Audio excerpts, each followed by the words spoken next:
progress does not end. It can be pushed back, which eventually makes it speed up. So freedom always wins. This is why I'm not afraid of the current macroeconomic climate. This is why I am not concerned about the political climate, because we win every time.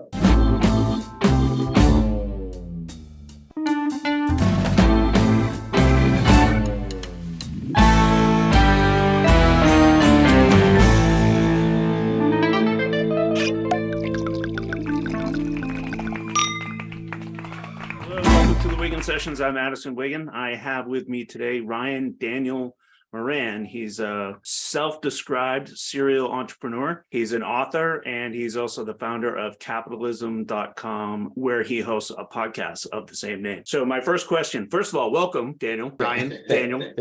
Thank you, Addison. I appreciate you having me. It's been a long time since we hunkered down together in snowy Baltimore, and it's very good to see you again. Yeah, it's good to see you. Do you own capitalism.com? Do you own the URL? Of course. Yes, I own the word capitalism on the internet. That is correct. That is nuts. You must have bought it early. No, seriously, you must have bought it early. It's actually a great story, Addison, because when I cast the vision for the company that I wanted to build, which was a pro-entrepreneur platform, a pro-capitalism platform, a voice of optimism in a world that I viewed as starting to be leaning anti-capitalist, I wanted to bring a different perspective and save that word for my generation, if you will. When I cast that vision, I contacted the owner of capitalism.com, who had just parked the domain and had sat on it for 19 years. Oh, and this was a very kind individual who said that he wanted to keep it out of the quote wrong hands. And when I cast my vision for him, he was warm to the idea of selling me the domain. And the reason was because he said to me, the way that we can bring the most amount of people over to a pro-capitalist view is through healthy debate. And his name was David. I said, well, David, can I offer you a different opinion? And he said, sure, I'd love to hear another opinion. I said, the way that we can win people over to a pro-capitalist view is by leading by example. And I believe that I am the right person who can highlight those who are leading by example and represent how entrepreneurship is the most powerful creative force in the world. And he said, I'd like to sell the domain to you. And so that was how I acquired it. So let's talk about that a little bit. Your vision of capitalism and entrepreneurship. When we met the last time we were in Baltimore together, you articulated that vision well. So I'd like to share that with people that are watching and listening to the podcast. Capitalism.com is a platform that highlights entrepreneurs and allows them to create from a place of abundance. So we are a community of entrepreneurs. We bring together investors. We bring together the entrepreneurs with a vision. We also bring together the advisors and the influencers who have reach. And we create an environment in which partnerships can exist. So there is the training element where we have an incubator where people are learning to cast a vision, raise capital, build an advisory team, have a profitable launch, and build a 7-figure run rate. So I'm probably best known in the world for helping entrepreneurs get to their first $1 million run rate. My book is called 12 Months to 1 Million, have hundreds of success stories and case studies of people who have gone from 0 to $1 million run rate. That is our bread and butter. And then the community side of it brings the investment, brings the influencers for reach. And we also have a fund where we take capital from investors and we put it behind the best ideas that come from our lab, that come from the incubator. And so we have this beautiful self-perpetuating cycle where we are helping entrepreneurs cast the vision. We have the capital to be able to fund them. And then we have a platform. We have the podcast and the YouTube channel and the email list where we can really set that business on fire, where we can put it in front of our audience and get it the exposure that it needs to meet the people and get the customers that it needs. And so we have this beautiful self-perpetuating cycle. And the next step of the vision is we're building a marketplace on capitalism.com where an entrepreneur can upload their vision, their pitch deck, the problem that they're solving in the world, their entrepreneurial resume, and then people can come in, accredited investors will be able to invest in it, advisors can apply to sit on the board, influencers can offer to be a part of it, and earn equity for giving it reach. And then we'll feature those brands and those businesses on the podcast. So we are just creating the environment for entrepreneurs to be able to take the vision that solves a problem in the world and get the resources they need in order to be successful. Describe for me your view of entrepreneurship as a productive force in contrast to a lot of the things that we see in politics and general society right now. Well, money is how we make agreements. Money is just how we focus our attention. When we see a problem, we focus our attention through money. It's how we make an agreement. If I want Addison to be my partner on a project, the way that I get his attention, the way that we create an agreement to focus our attention on solving this problem is through financial exchange. And so money is the way that we allocate attention to solve problems. And therefore, the system that allows the most freedom of trade is how we'll solve the most problems. I have a very high success rate in converting left-leaning or socialist-leaning individuals to our side of the debate, because I can simply speak to the idea that they're trying to solve a problem through a less efficient way of doing something. You want to solve healthcare? I totally agree that we should have as widely available, cheap healthcare as possible. I just think my way of doing it is faster and cheaper and more equitable, especially for the poor, than using government means. And when you start the conversation there, that there's a problem that we want to solve, I just believe I have a way of doing it that will do it faster and cheaper and better, short, medium, and long term. That allows us to get on the same side of the debate. And capitalists are always going to be the ones who pioneer change, because money is how we focus attention on problems, and money is also the reward of that sustained, focused problem solving.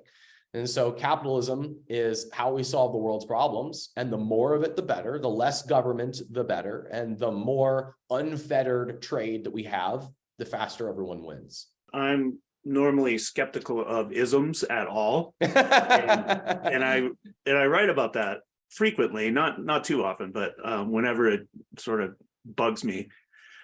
But capitalism is one of them that kind of bugs me, because it's when you put an ism on the end, communism or capitalism or progressivism, then you end up in sort of a academic debate. So how do you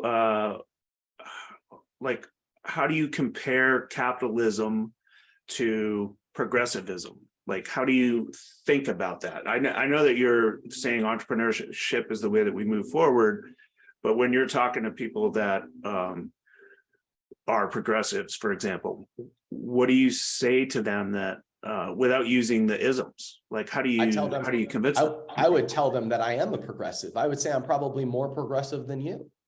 I would say I want more progress, I want more change, and I want it faster and bigger and better than you. And I think that the worst way to initiate that change, with the exception of some social change, but the worst way, at least economically, the way that benefits the poor, that allows us to create more solutions to problems, is not through government.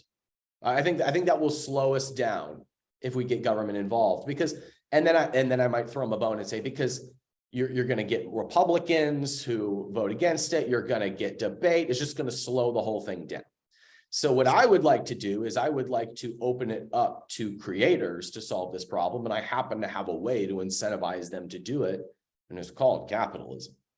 So I just argue that I am more progressive than them. I simply have a different way of applying it, and it is through capitalism. It's through freedom. It's through business and entrepreneurship. So we throw all these labels around. Do you feel like capitalism as a tool to provide capital to entrepreneurs and solve problems and the things that you're talking about, do you feel like that idea is under attack from the political environment in the U.S. right now? And also from, I wanted to ask specifically about the world Economic Forum because Yes, please. it's kind of a hobby horse for me. I'm just kind of bugged by those people. I would love to talk about the World Economic Forum, but I think that the belief that capitalism is under attack is just an unhelpful thing to talk about. Now, I used to subscribe to this and give a lot of airtime to this idea that capitalism is under attack. You could say every ism is under attack. I think most of the world agrees with you, Addison, that when you attach an ideology to something, it loses its power, it loses its meaning, and it becomes a religion and a dogma. And so I don't find it helpful to try to poke at those who are against capitalism. I will, but I don't think that my time and my energy and my career is best spent talking about how capitalism is under attack. Instead, I would like to lead by example by empowering entrepreneurs to create change in the world. And then we don't have to debate because we'll be creating so much progress that the progressives will be able to compete with us. You call yourself a serial entrepreneur. Is that through capitalism.com? I made the majority of my money by building a company called Sheer Strength Labs, which I started in 2012 or 13 with $600. Started with a business partner named Matthew, and Matthew and I built that to about a $10 million run rate, sold that for 8 figures in 2017 to a private equity group out of Dallas. And over the course of about 3 years, that private equity group ran it into the ground, and they ended up bankrupting the company. You're smiling. You've obviously heard stories like this before. This is a common story, but I made the majority of my wealth through building and selling this company. As of 3 months ago, in late 2022, I bought that company back from a private equity group for pennies. For 3 cents on the dollar compared to what I bought it for.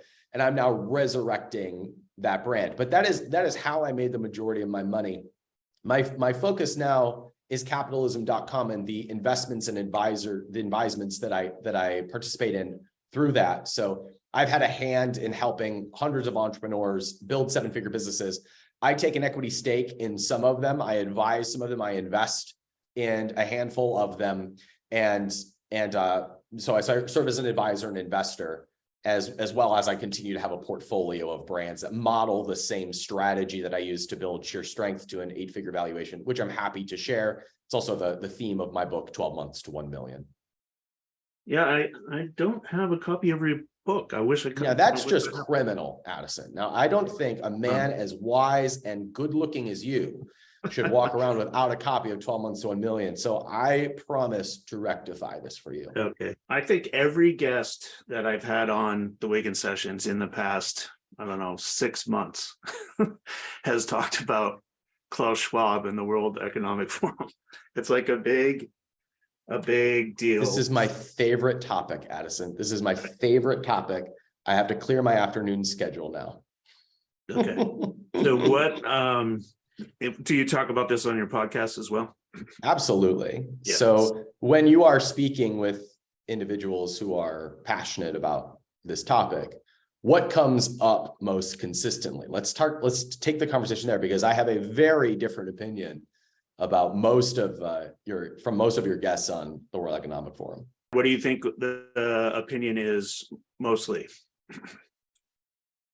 of the guests that are on the Wiggin Sessions? If I were to summarize, I would say that they are a group of globalist leaders with a socialist and or communist agenda who are colluding to influence governments in order to promote a globalist agenda that is anti-capitalist and anti-freedom.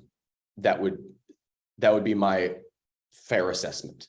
But I think what you're saying is that would be the assessment of the voices that you've heard on the Wiggin Sessions. That's correct. That's correct. And the critique of the World Economic Forum. That's correct. But you're also saying that you have a different opinion about the World Economic Forum. I think the World Economic Forum is a very benign not that influential nothing burger. And I am amazed at how much airtime our peers give to an organization, a private organization that is basically a conference. They're basically a conference with their own views that has very little sway.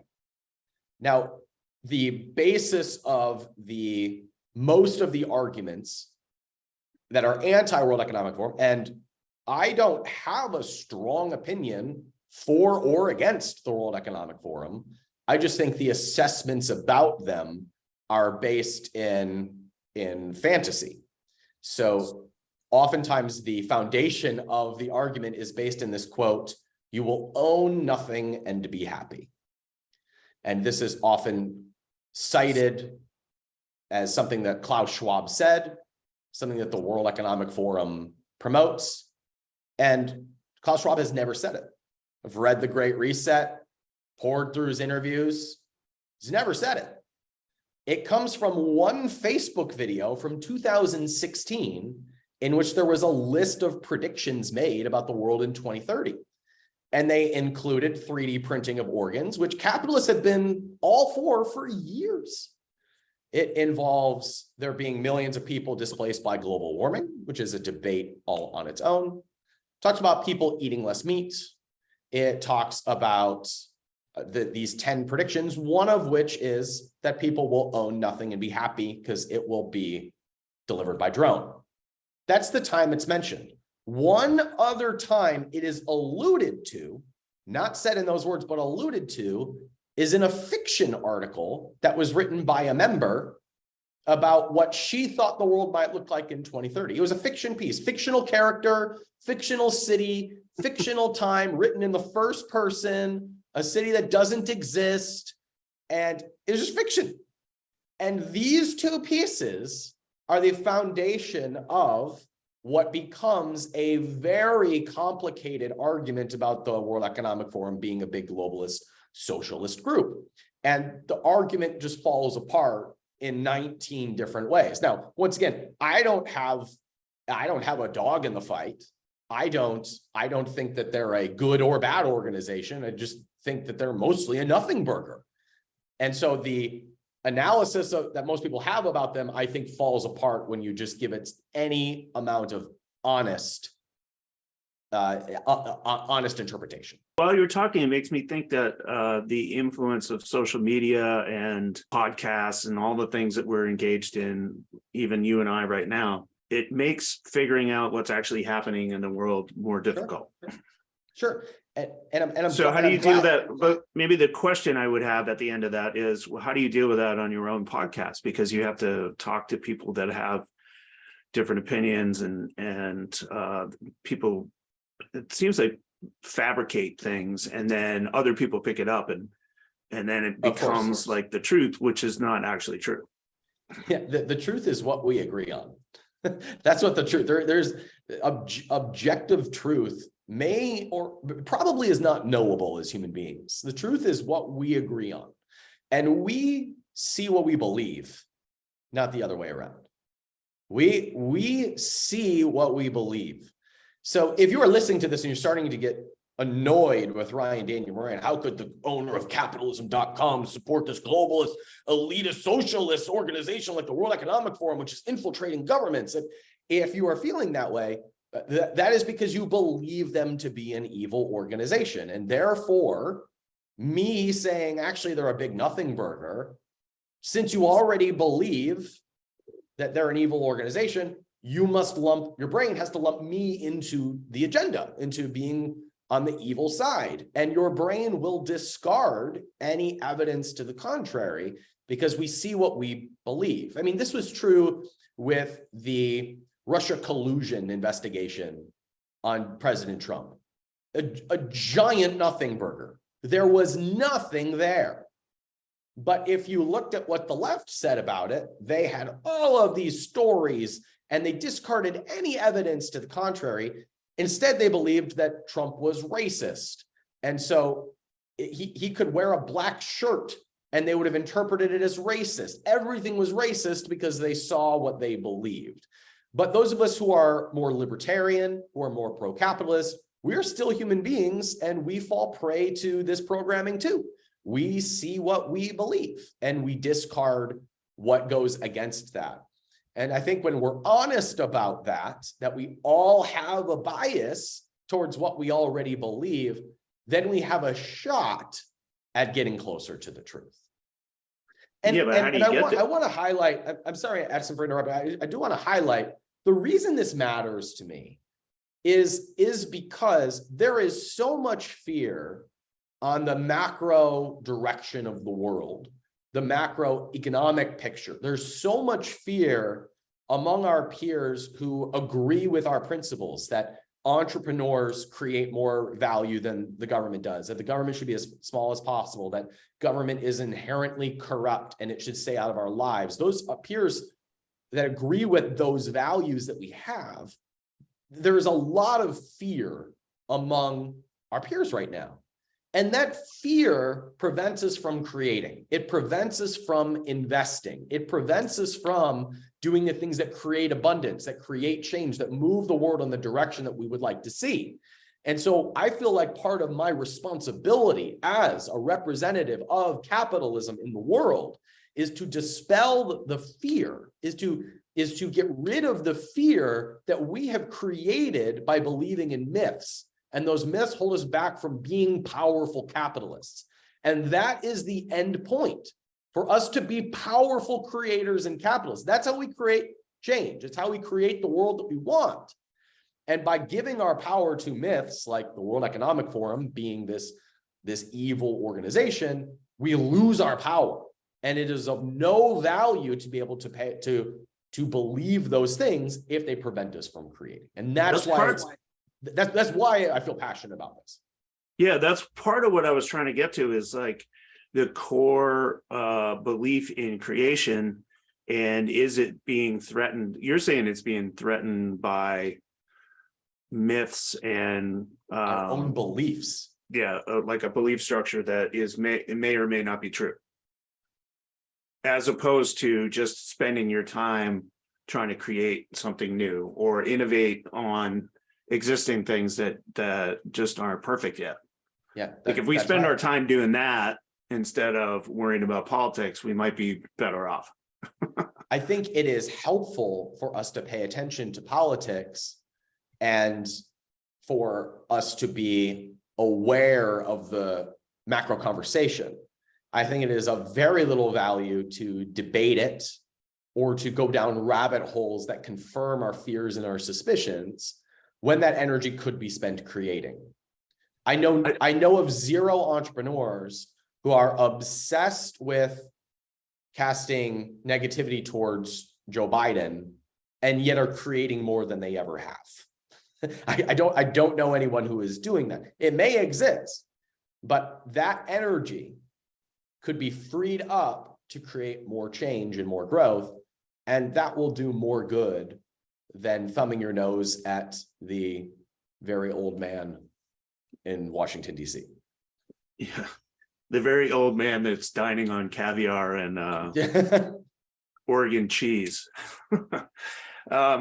Well, so you're just making me think. So what do you make of the whole Elon Musk Twitter mix up? Like he's paying a lot of money, he's trying to fix the business, but he's getting all this flack for free speech and all that. That's like right at the heart of what you're talking about, and it is a social media tool. So Elon Musk is a private entrepreneur. He's free to do whatever he wants. I think it's a net positive for the world for him to be taking it over. I'm actually much more interested in creating on the platform now that he is at the helm, not because of his views, but because of the interest and the direction and the vision that he has for where it is going. It makes sense from a creator's perspective, from a content creation perspective, to align with someone that visionary who is now at the helm of a social media platform that has a lot of reach. So I'm glad for the takeover. I I also think that social media companies can do whatever the hell they want. So if I was knocked off of Instagram for a short amount of time. I accused no one of coming after me because of my views. I don't care. It's their business. They can do what they want. They can kick me off if they want. If I'm good enough, then I can move over to another platform and create, and my fans and followers will find me. That's my job. It's Instagram's job to police their own backyard. I don't subscribe to this idea that these are public forums. These are private companies. They can do whatever the heck they want. So I am less of the belief that it's important to protect, quote, free speech on platforms. You have free speech, but you don't have freedom to say what you want everywhere you want. It's if you're in someone's house, they can ask you to leave. If you're on a platform and you say something that is against terms of service, they can ask you to leave or tell you to leave. Still, I'm thrilled that Elon took over Twitter. I think it is going to be an amazing opportunity for creators and thought leaders to create on this platform. I'm fascinated by what he is going to do in terms of how he might connect it to blockchain, how he might connect it with other companies that he owns, the payment system that he may create on Twitter. I'm fascinated from a business perspective, and overall see it as a net positive. I was just reading this morning actually about Neuralink announced that they have some success. And I was thinking, if you could connect Neuralink with Twitter, what would that be like? That would be insane. Let's explain what Neuralink is first. Yeah, let's explain what it is first. I mean, Neuralink is a microchip company that goes into your brain. And they've tested it in animals and now seems to be cleared for human testing that will record data and be able to give signals on health, brain function, body signals, and a bunch of other things. Elon has said that in the future, it may be possible to be able to record memories and relive them to basically simulate experience within the brain and within the body. And if you've ever played time with VR, you know that it doesn't feel like we're far away from that anyway. So this is the next phase of VR, if you will, in some cases. So if Twitter is able to sync up to Neuralink, you may have a case for you could have an option to toggle. But I choose to tweet my thoughts, and you may just automatically send your thoughts out to the world. We are living in such a fascinating time where things are going to happen and change so fast. And I think that what Elon is doing is one of the big reasons.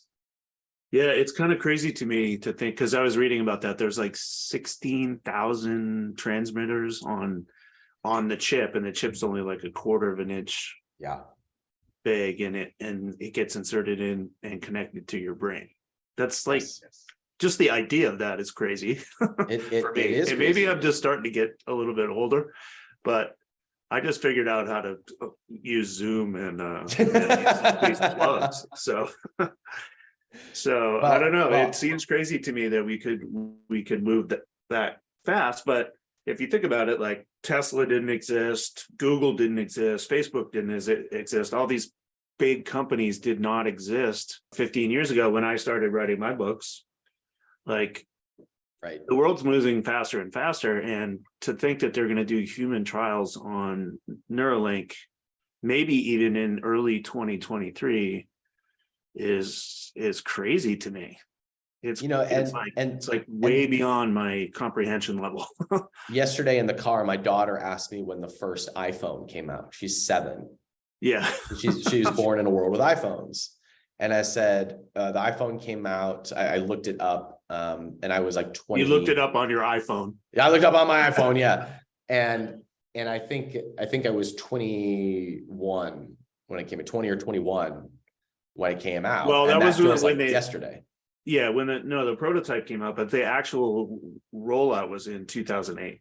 And I know that for a fact because I'm updating one of my books that I published in 2008. And there's not one single mention of the iPhone in it. I have the iPad, the iPod, but not the iPhone. And I remember when it was rolling out. So I'm like, oh, I got to update for the entire era that people are using iPhones. That's right. And to think of how quickly that happened, and then you forecast that into the future, it is amazing. Like, just hold on or let go and enjoy the ride, because it's going to be wild. And I think it's important, Addison, you mentioned maybe I'm just getting older. This kind of creeps me out. I have that resistance come up for me too. And it's my opinion that trying to judge the direction of where this goes is a waste of energy and a waste of focus. I think instead we have to understand that there are going to be positives and there are going to be negatives. And they may balance themselves out equally. You could say that about the iPhone too. There are a tremendous amount of benefits, and there are drawbacks as well.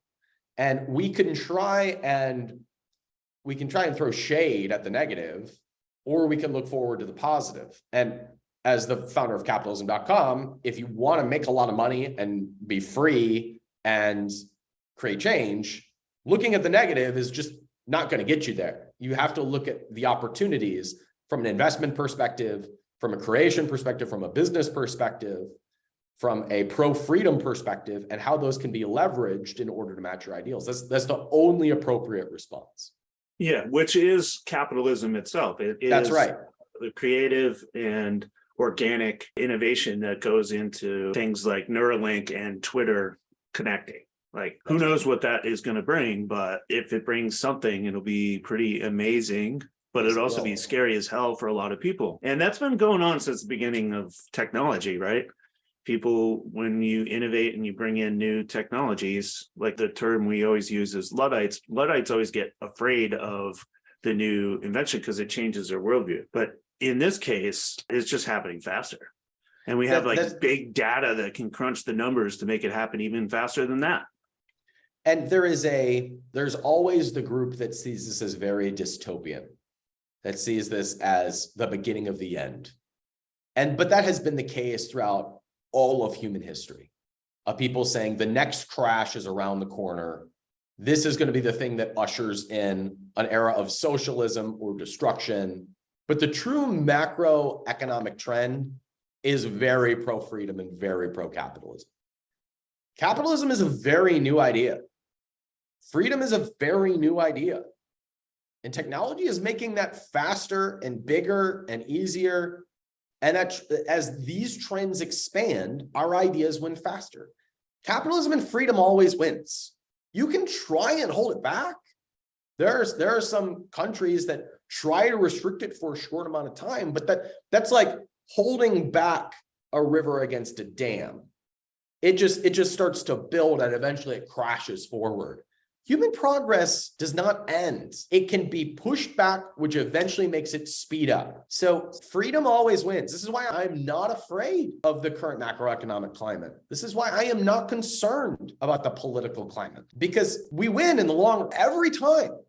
And so those of our peers who believe that there's a big crash coming, maybe, but there was a big crash that came in 2008, and we are way above where we were in the peak of 2007.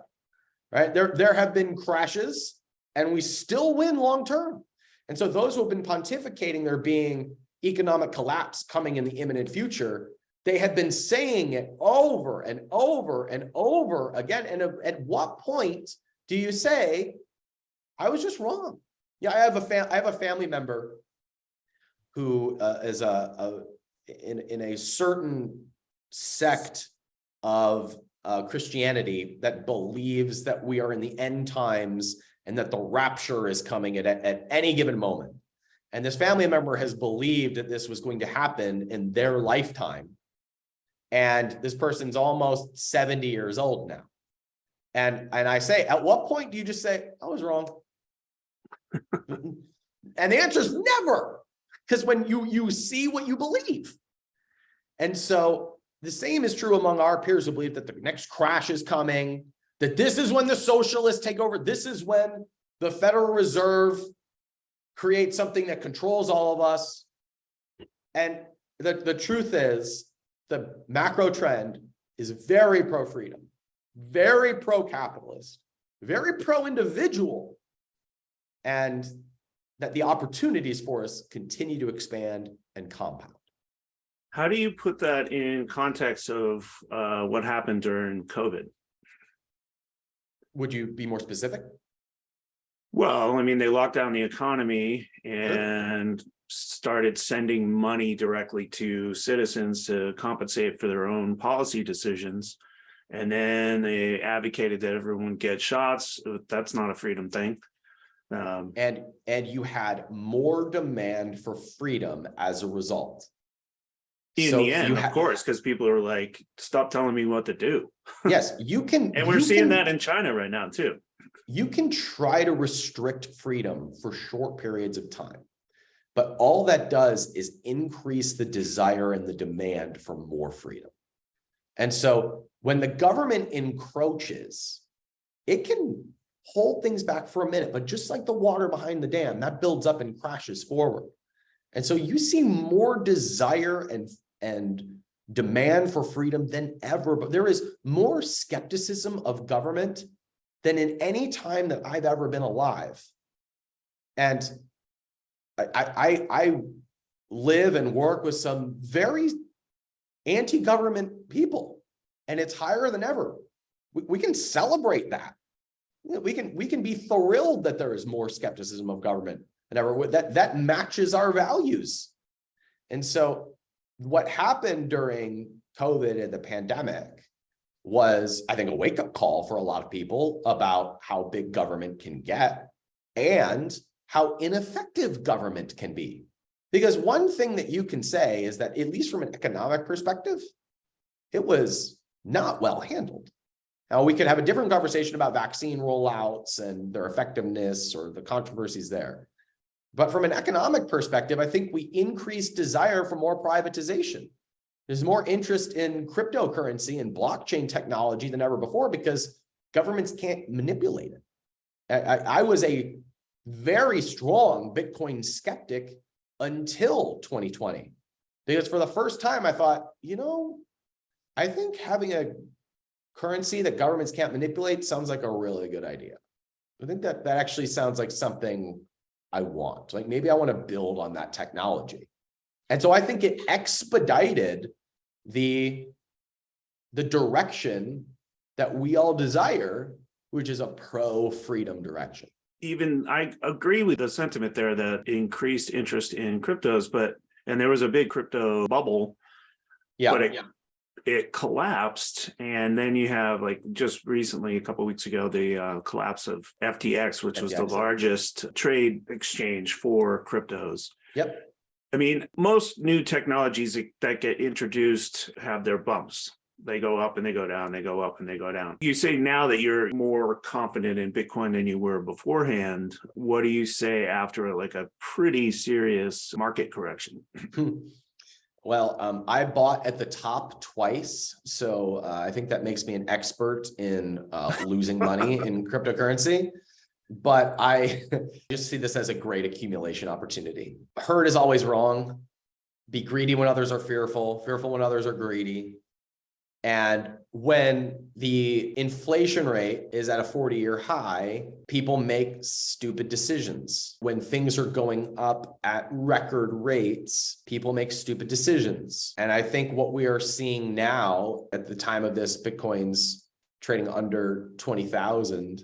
I think we're closer to market rate, which means it's an accumulation period. I think the next 2 to 4 years, Addison, are going to be one of the greatest opportunities to accumulate wealth for the long term, because I think we're going to see low amounts of growth, but we're going to be paving the way for the next bull run, which means I want to buy all of the projects, all of the investments that I think will take us into the next era as possible. And so I am even after a crash like this to me just means we're part of the accumulation period. It's time to double down on cash flow and to accumulate long-term assets as quickly as possible. Yeah, so one of the questions I had written down to remind myself to ask you was, in this post-pandemic period, what should entrepreneurs who want to start businesses be thinking about? So that's part of the question. But then the other part of the question is, in what areas? There are opportunities, and there are always opportunities, but in this particular time right now, what do you see as the most important sectors to look at? Sounds like you're pretty bullish on crypto. I am bullish in the long term, meaning 10 years plus. Yeah. I have no idea what is going to happen to Bitcoin or Ethereum prices in the next few years, but I am bullish very long term. And I'm also fascinated by NFT technology. I don't own any speculative NFTs. I don't own any art projects. But I am fascinated by the idea that crypto and NFTs align incentives with customers and creators. So for example, in my industry, in the marketing industry, it is common to have expensive masterminds that you pay $50,000 to $100,000 to be a part of. You're part of the secret network that opens up its doors to whatever. You've all seen the pitches, right? And I've been in them and found some of them very valuable. I have also run some of them myself. Well, last year I said, well, I don't want to do the mastermind model anymore, but I'm fascinated by this idea that if two people own the same type of NFT or the same type of crypto, they're actually financially incentivized for that project to do well. Just like investors would be in a project. If you and I, Addison, are investors in a project, we are financially incentivized to lend our talents, our time, our attention to seeing that project win, because money is how we allocate attention. I'm going through that right now. I've invested in a project that's experiencing a financial crunch. The entire investor group is like, what do you need? Like, let's open up our resources to be able to help this company. It's a beautiful thing. That's true capitalism, people working together. NFTs do that with the consumer. So we issued a test run of 50 NFTs and basically said, we're not doing our mastermind anymore. We're just going to have an NFT project. And we're going to do the same offering where we get together a few times a year, where we bring in speakers, where we bring in experts, we create a community. We're going to get Airbnbs around the country and work together. We're going to open up our deal flow. We're going to invest in deals together. A tradition, like a really well-run mastermind. We're just going to do it in an NFT, which means that the cost at the beginning is negligible. It's almost nothing. But as there's more interest in the project, the price rises, which means the market is creating the price rather than the creator. And now I'm actually creating value, tangible value, money for the holders of this project. And what's interesting is every member of this mastermind is called the capitalist pigs. The capitalist pigs are all now incentivized for everybody else to win and for the group to be amazing. And so there's a girl in the group who runs a hotel chain in Puerto Rico. She says, why doesn't everybody come down to Puerto Rico and stay at my hotel? And somebody else sent me an email this morning in the group. They said, hey, I have this IPO project that I've been advising for. There's some actually really cool opportunities. I'd like to bring this to the pigs. Is that okay? So people are opening up their networks and their pocketbooks and their resources because all of a sudden we have aligned incentives, which is how capitalism is supposed to be. And so I think that Web3 provides opportunities for that. I've been fascinated from the beginning of how Web3 is going to impact our businesses, podcasts, information, social media. And so I think it would be wise for entrepreneurs to study Web3, not just from a what coin to buy perspective, but how we work it into the businesses that we already have, because it will be part of our lives over the next few years. Yeah, and it's going to happen quickly. Very quickly, Addison. Yes. Yeah. All right, Ryan, what's the best way for people to get in touch with you if they're interested in your projects or joining Capitalist Pigs or doing any of those things? Can we do that on capitalist.com? Capitalism.com is where you can see all the things we're up to. My podcast is called capitalism.com. My YouTube channel is my name, Ryan Moran. Best way to get a hold of me is to shoot me a DM on Instagram. I'm Ryan Daniel Moran. My email is ryan@capitalism.com. My phone number is, no, we won't do that. So I tend to be very let's hold that accessible. one back. And I welcome the debate. If we sparked an idea or a passion about the World Economic Forum, about the direction of the world, these are my favorite things to talk about. And I believe, Addison, very much that we are entering into a new era of abundance, and that capitalists will lead us through it, and that we do not need to be afraid of the technological growth, of the direction of governments, of the World Economic Forum. I think we're entering into an amazing period if you're looking for it, but we see what we believe. And so if you believe that, then there are opportunities galore for us to win. And that's what I am here to champion at capitalism.com. Awesome. All right. Thank you for joining me today. Great to see you, Addison. Thanks for having me. Welcome to the Wiggin Sessions. I'm Addison Wiggin. I just jammed with Ryan Daniel Moran, who is a serial entrepreneur and the founder of capitalism.com, and also the host of the capitalism.com podcast. We talked about a very interesting idea that he has for NFTs and his general philosophy of capitalism and the state that we're in the economy with progressives. And we talked a lot about the World Economic Forum. It was a really wide-ranging conversation and worth your time. Thank you for joining me.